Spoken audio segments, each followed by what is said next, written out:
Today, we're excited to explore the fascinating story of Zipporah, and let me tell you, there's more to her than meets the eye. You might know her as Moses' wife, but did you know she came from a completely different group than the Israelites? So, what does it mean that Moses, the leader of the Israelites, married someone from a different ethnic group? How does her background as a Midianite shape her role in the story? And what can we learn from this unique union? Yes, it's quite fascinating. Let's explore these questions.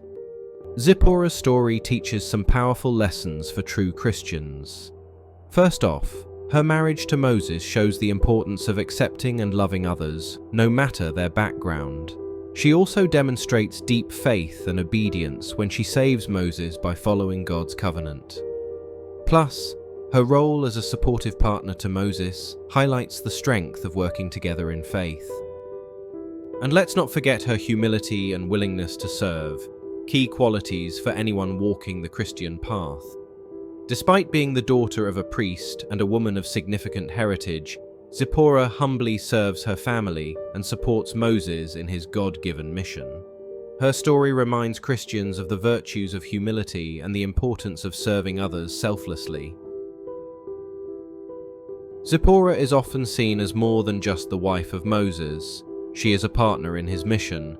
Her actions and her life in the wilderness symbolize the broader experience of the Israelites, struggling, adapting, and growing in faith during a time of great upheaval. The challenges she faced and overcame mirror the larger struggles of the people of Israel, making her life a smaller reflection of the greater Exodus narrative. Zipporah's presence and actions in the narrative show her as an integral part of the unfolding story of God's people.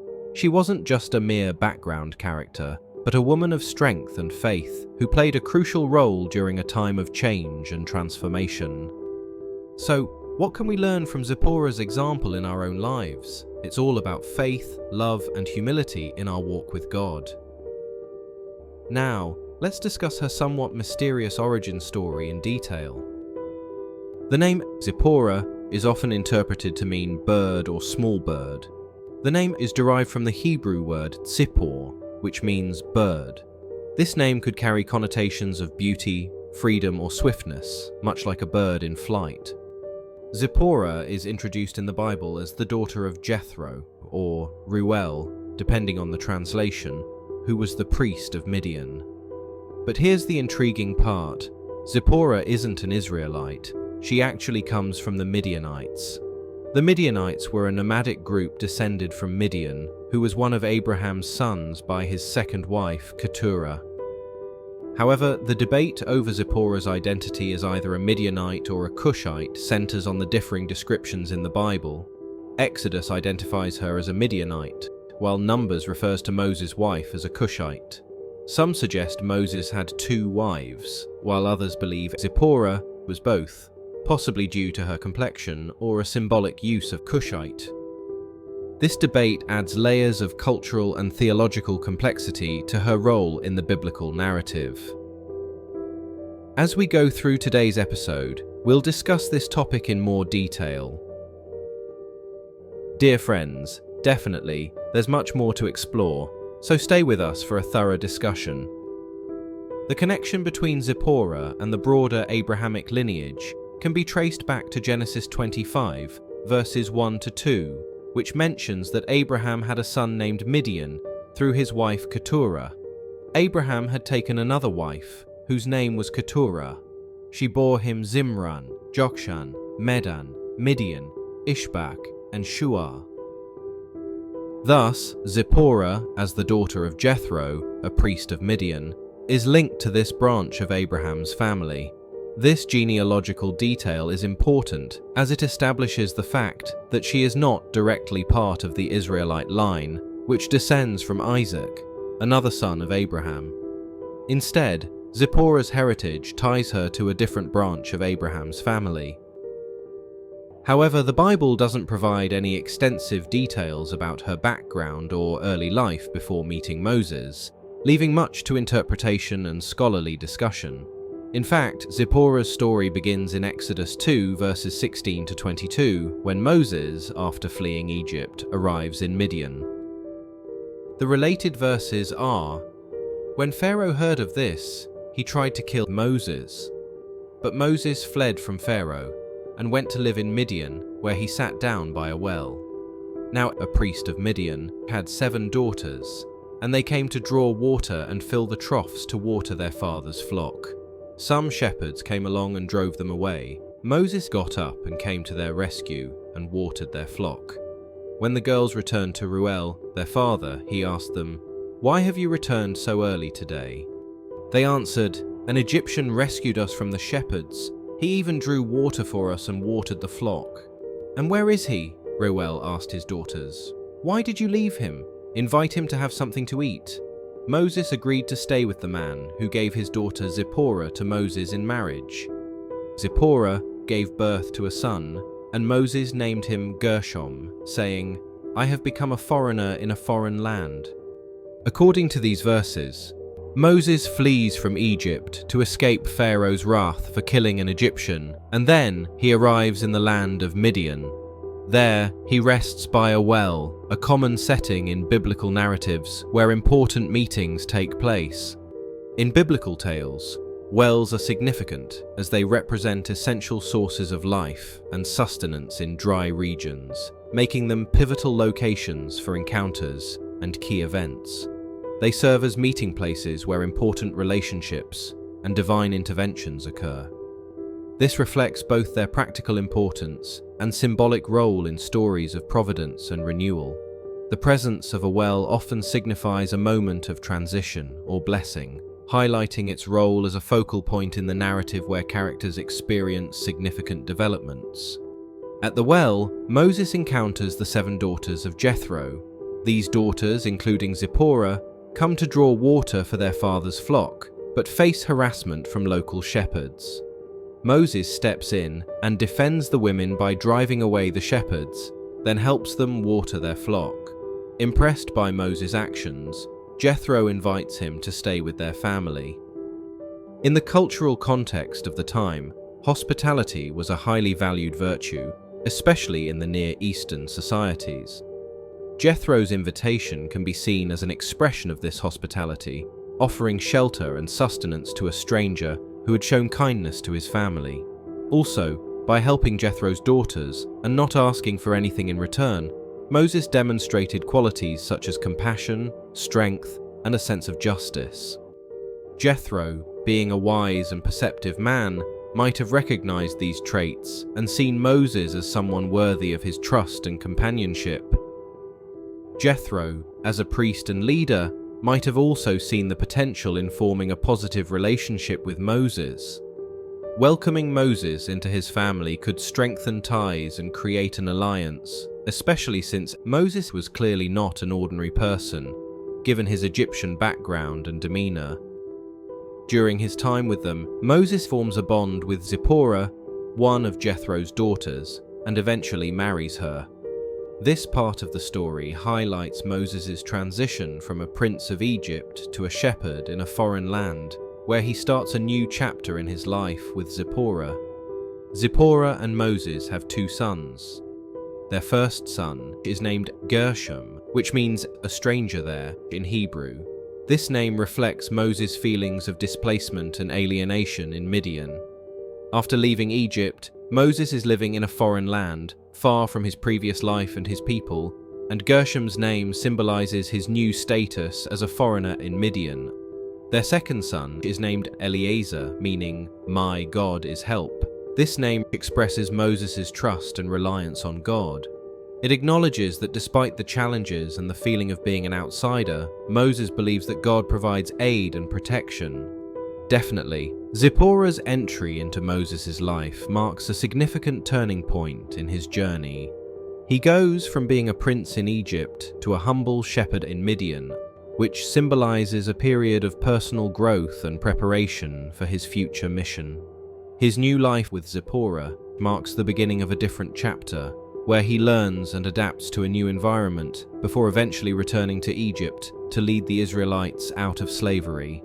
Overall, Zipporah plays a significant role in Moses' life during this transformative period. Her marriage to Moses marks a profound shift in his journey as he transitions from an Egyptian prince to a shepherd in Midian. Zipporah's presence in Moses' life represents stability and partnership as he navigates this new chapter. The names of their sons, Gershom and Eliezer, further highlight their experiences and faith. Furthermore, Zipporah plays a crucial role in an enigmatic and critical moment in Moses' life, found in Exodus 4, verses 24 to 26.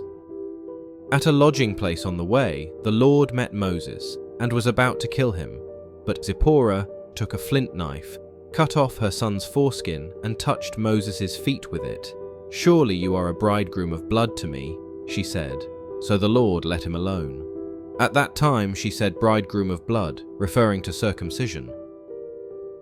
According to these verses, as Moses is traveling back to Egypt with his family, God suddenly confronts him and seeks to kill him. The exact reason for this divine threat is not explicitly stated in the text, but it is widely interpreted as being due to Moses' failure to circumcise his son.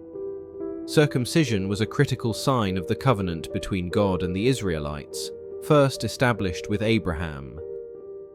In this tense moment, Zipporah takes decisive action to save her husband. She quickly circumcises their son using a flint knife, a traditional tool for the ritual. Afterward, she touches Moses' feet with the foreskin and declares, "Surely you are a bridegroom of blood to me." This phrase is enigmatic, but it likely refers to the blood of circumcision, which signifies the covenant, and in this context, secures Moses' life. After this, God lets Moses go. Through this act, Zipporah not only saves Moses, but also reaffirms the covenantal obligation that Moses had neglected. Her actions show her understanding of the importance of this ritual and her willingness to intervene in a critical moment. This episode definitely marks Zipporah's significant role in ensuring Moses can fulfill his mission to lead the Israelites out of Egypt. The narrative of Zipporah fades from the biblical account after the circumcision incident in Exodus 4 and doesn't reappear until Exodus 18. During the intervening events, Moses returns to Egypt, confronts Pharaoh, and leads the Israelites out of slavery. At some point, though the Bible does not specify when or why, Moses sends Zipporah and their sons back to her father, Jethro, in Midian. This may have been done for their safety, or because Moses needed to focus entirely on the task at hand. In Exodus 18, after the Israelites have escaped Egypt and are camped at Mount Sinai, Jethro brings Zipporah and her sons back to Moses in the wilderness. Exodus 18 verses 5 to 6 state, "Jethro, Moses' father-in-law, together with Moses' sons and wife, came to him in the wilderness, where he was camped near the mountain of God. Jethro had sent word to him, 'I, your father-in-law Jethro, am coming to you with your wife and her 2 sons.'" This reunion is significant as it reconnects Moses with his family after a period of separation during the intense and challenging events of the Exodus. This reunion is a moment of family reconnection, and Jethro offers wise counsel to Moses regarding the administration of justice among the people, which Moses gratefully accepts. It also shows how Zipporah, though largely absent from the narrative, remains connected to Moses' journey through her father's involvement. However, there are several incidents in the Bible that spark curiosity and invite deeper exploration, and one of the most intriguing is found in Numbers 12, verse 1. It states, "Miriam and Aaron began to talk against Moses because of his Cushite wife, for he had married a Cushite." This verse mentions Moses' marriage to a Cushite woman, which has puzzled scholars and readers alike. This reference raises questions because Moses' wife is previously identified as Zipporah, a Midianite, not a Cushite. The term Cushite generally refers to someone from Cush, a region south of Egypt, often linked to modern-day Sudan and Ethiopia. This reference has led to several interpretations. Some scholars argue that the Cushite woman mentioned in Numbers 12, verse 1, is indeed Zipporah. They suggest that the term Cushite could be referring to her appearance, possibly indicating that she had darker skin, which was characteristic of people from the region of Cush. Alternatively, Cushite might be a title or a different ethnic designation used for Zipporah, possibly reflecting some geographical or cultural connection. However, others believe that the Cushite woman mentioned in this passage is a different person altogether, indicating that Moses took a second wife who was from Cush.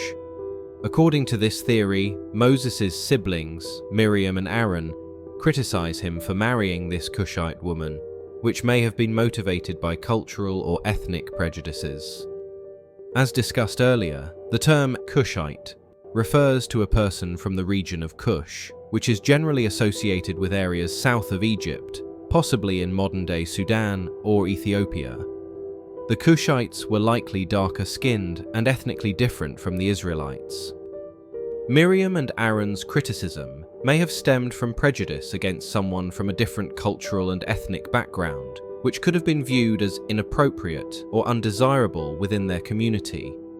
The Israelites had strict guidelines about intermarriage with foreign nations, primarily to prevent the worship of foreign gods from influencing their community. Miriam and Aaron might have been concerned that Moses' marriage to a Cushite woman could introduce foreign religious practices or weaken their community's religious purity, though this concern is not explicitly stated in the text. The story shows that God did not approve of Miriam and Aaron's criticism. God defends Moses and punishes Miriam with leprosy, revealing that their critique was baseless. After the reunion with Moses, Zipporah fades from the biblical narrative. The Bible does not provide information about her later life or her role after the Israelites leave Mount Sinai. This silence has led to various speculative traditions and interpretations. Some Jewish traditions expand on Zipporah's life, exploring her role and her relationship with Moses. In some Midrashic texts, she is praised for her righteousness and dedication. On the other hand, in Christian traditions, Zipporah is often seen as a symbol of Gentile inclusion in God's covenant, since she, a non-Israelite, played a vital role in Moses' mission. Zipporah's story highlights several important themes in the Bible. Her story is relatively brief, but she plays a significant role in critical moments in Moses' life. Her marriage to Moses is one of the earliest examples of an intercultural union between an Israelite and a foreigner. This marriage exemplifies how different cultures and peoples could be integrated into God's broader plan. Additionally, Zipporah's actions, particularly during the circumcision event, underscore the importance of the covenant with God and highlight her strength and resourcefulness. The circumcision event also marks her as a key woman in the Bible who helps ensure that God's plan continues, much like other important women like Rahab, Ruth, and Esther. Another key part of Zipporah's story is that it mostly takes place in the wilderness. In the Bible, the wilderness is a place of testing, revelation, and change. Her life with Moses during this time reflects the challenges and changes that the Israelites would face on their journey. These aspects of Zipporah's story help us see her as more than just a background character in Moses' life. The wilderness is often depicted as a harsh, barren landscape where survival is difficult, symbolizing the trials and challenges that one must endure. For the Israelites, the wilderness was a place where their faith and loyalty to God were tested. Similarly, Zipporah's life in the wilderness with Moses was not one of ease. She had to adapt to the nomadic life, face the uncertainties of the journey, and support Moses in his monumental task of leading a nation. The wilderness is also where God reveals himself in powerful ways. Moses himself encountered God in the burning bush in the wilderness, Exodus 3 verses 1 to 4. For Zipporah, her role in the dramatic episode at the inn, where she circumcised her son to save Moses' life, reveals her deep connection to the covenant and her active participation in the divine mission. The wilderness was a place where the old ways were left behind and new identities were forged. For Zipporah, her journey with Moses signifies a change from her life in Midian to her life as part of the Israelite journey. This is similar to how the Israelites changed as they went from being slaves in Egypt to becoming a free people under God's promise. Zipporah's presence and their family life together highlight the profound changes Moses undergoes both personally and spiritually. So, dear listeners, how do you see Zipporah's significance in the larger biblical story? What insights or interpretations do you have about her influence and actions? What are your thoughts on her role, especially in the context of her marriage to Moses and the mysterious incident at the lodging place in Exodus 4? Please feel free to share your perspectives or any insights you have on her character and her influence on the unfolding events in the Bible in the comments section. And that's it for today's video. If you enjoyed this exploration, don't forget to like, comment, and subscribe for more intriguing content. Until next time, stay curious and keep exploring.